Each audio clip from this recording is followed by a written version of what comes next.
عليكم ورحمة الله تعالى وبركاته. مرحبا بكم مجددا في وصفة جديدة من وصفات حياة الروح. اليوم غادي نقدم لكم فقاص باللوز. غنحتاجوا لهذا الفقاص 6 ديال البيضات، غنحتاجوا 375 غرام ديال السنيده او السكر الخشن، اي 2 كيسان ديال العنبه.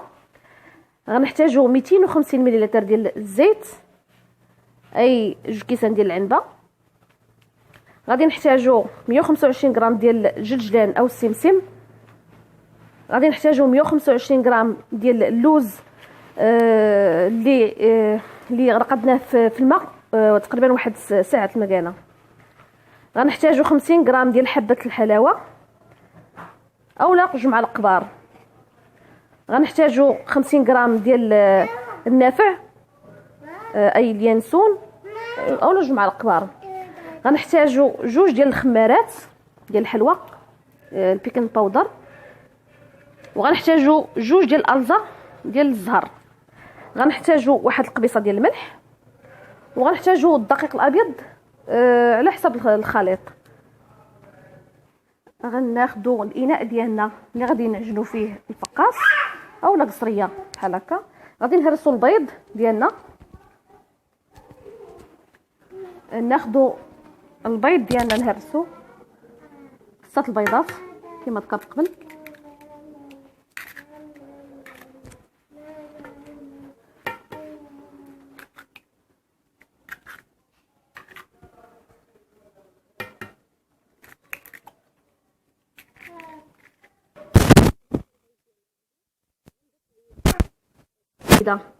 او السكر الخشن.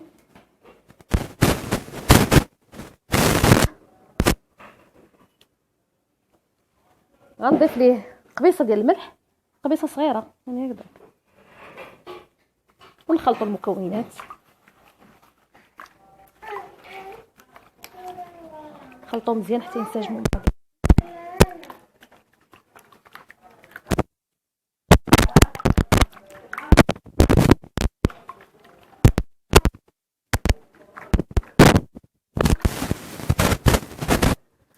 كما شفتوا معايا المكونات راهم تخلطوا. غنضيف دابا الزا ديال الزهر،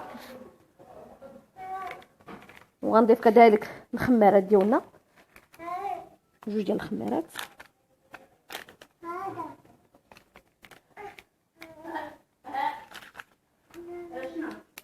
خلطوا مزيان.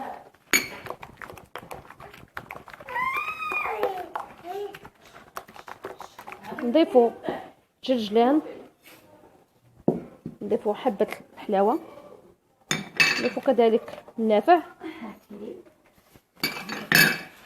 ونضيفوا اللوز. كما قلت رحنا رقدناه واحد الساعه ديال المكانه في الماء.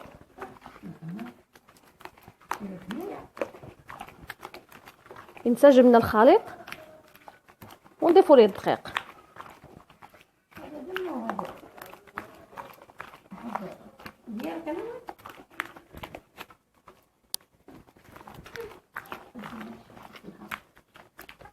الخليط ديالنا هو. نضيفوا الدقيق دابا شيئا فشيئا حتى نجمعوا العجين. نضيفوا دابا الدقيق يعني بشويه بشويه تيتجمع لنا الخليط.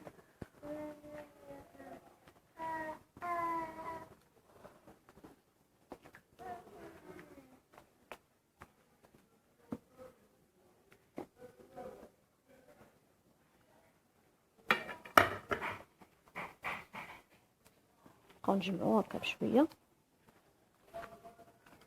تجمعنا الخليط كامل. العجين ديالنا هما كما تشوفوا جمعتها، كتكون رطبه بحال هكا. درت فيها تقريبا شي كيلو ديال الدقيق كما كتشوفوا معايا. العجين كيجي رطب. دابا غنديروا قضبان من العجين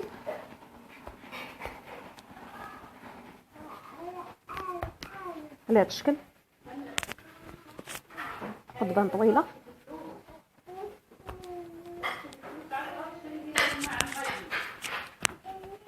خليو 9 فين شكل القضبان ديالنا.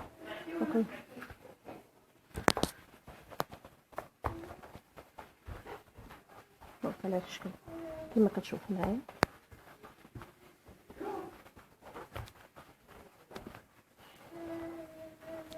نقادوها من الجناب ونحطوها في الطاو ديالنا اللي دهناه من قبل بالزيت. نديرو القضيب الثاني.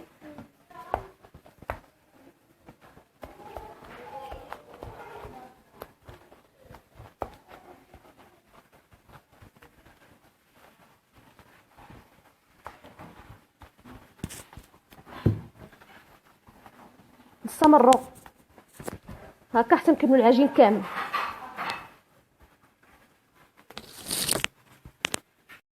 القاص ديالنا ها هو درنا قضبان كما كتشوفوا. نورد ان نقرصوا واحد شويه بحال هكا. انا قرصت هادو من قبل، نقرصوا واحد شويه بحال هكا مازال غيتنفخ.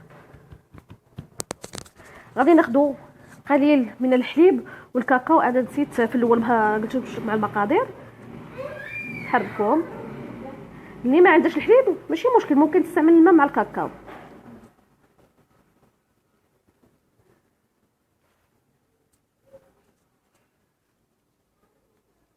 الحليب والكاكاو هو تخلط، نخلطوه مزيان ومن بعد ندهنوا به القضبان ديالنا ديال الفقاص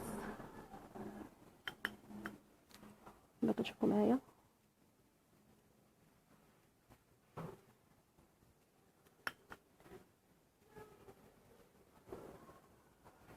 ندهنوا جميع الجنابات ديال الفقاص باش يجي كامل عاطي فيه داك المنظر ديال يجي الجناب كحل.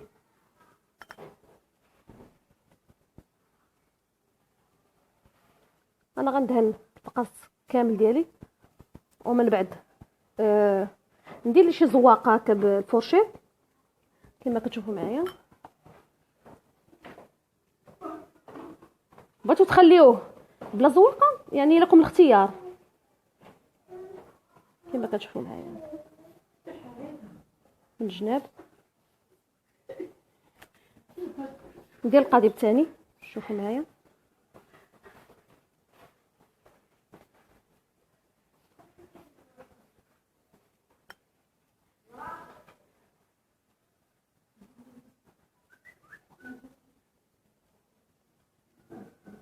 دهنوا كامل من الجناب.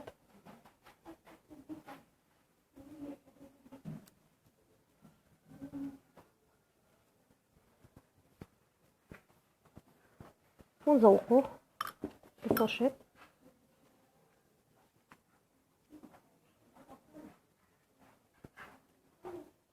كما كتشوفوا معايا. انا غادي نكمل الفقاص ديالي باش ما ناخذش الوقت بزاف في الفيديو، وندخلو الفرن ونتلاقاو من بعد. الفقاص ديالنا ها هو ملي دهنتو كامل ودرت ليه هكا زوقته بالفرشيط. ممكن بغيتو ما تزوقوش تقدروا تخليوه كما هو. دابا غندخلوه للفرن يكون خفيف بزاف، او يعني تكون درجه الحراره مثلا الناس اللي عندهم الفرن ديال الضوء درجه الحراره تقريبا 160. نخلوه يطيب تقريبا شي نص طيبه، يعني ماشي يطيب بزاف، ونخرجوه. ها هو كما كتشوفوا معايا الفقاص ملي خرجناه من الفران ها هو ما طايبش مزيان. دابا غادي نديروا ليه واحد الطرف ديال الثوب اللي غادي نفزقوه ونغطيو به الفقاص ديالنا، نخليوه تقريبا واحد 3 تسوايع وعاد ندوزو نقطعوه.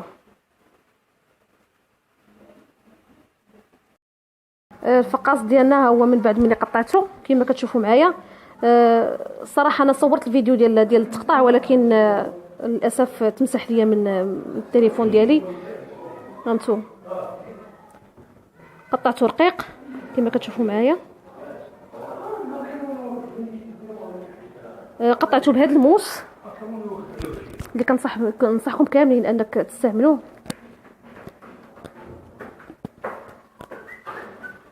هذا الموس ديال اللي كيشريوه الحريفيه تخليوه خاص للفقاص.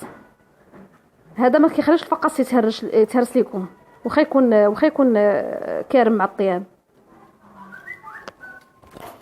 هانتو كما كتشوفوا معايا الفقاص هو مقطع. دابا غندخلوه الفران ونتلاقاو من بعد ملي يطيب. الفقاص ديالنا ها هو ملي طاب وملي خرجناه من الفرن كتشوفوا معايا كيفاش ولا. كنعتذر لكم على الجزء اللي فيه تقطع ديال الفقاص اللي تمسح ليا من التليفون ديالي، واللي كان هو جزء مهم يعني في هذه الوصفه، حيت بزاف الناس اللي كيتشكاو من هذا المشكل ديال انهم يكونوا كيقطعوا الفقاص كيتهرس ليهم وكيتفرتك ليهم وما كيجيوش الفقاص مزيان. اما كيف كتشوفوا معايا راه الفقاص راه ما كيتهرس ما حتى شي حاجه وكيتقطع كامل. خاص غير الطياب ديالو ما يكونش طايب بزاف يعني في الطياب الاول، وكذلك الموس او السكين اللي غنقطعوا به خصو يكون رقيق بزاف باش ما يتقطعش لينا وما يتهرش لينا ما يتخسرش لينا الفقاص ديالنا. وكما كتشوفوا معايا بالصحه والراحه. كنتمنى اللي يعجبو الفيديو يدير ليه اعجاب ويشاركوا مع الاصدقاء ديالو باش تعم الفائده على الجميع. وما تنساوش تشاركوا معنا في القناه ديالنا باش يوصلكم دائما الجديد ديال القناه. وكنشكركم على المتابعه، والسلام عليكم ورحمه الله تعالى وبركاته.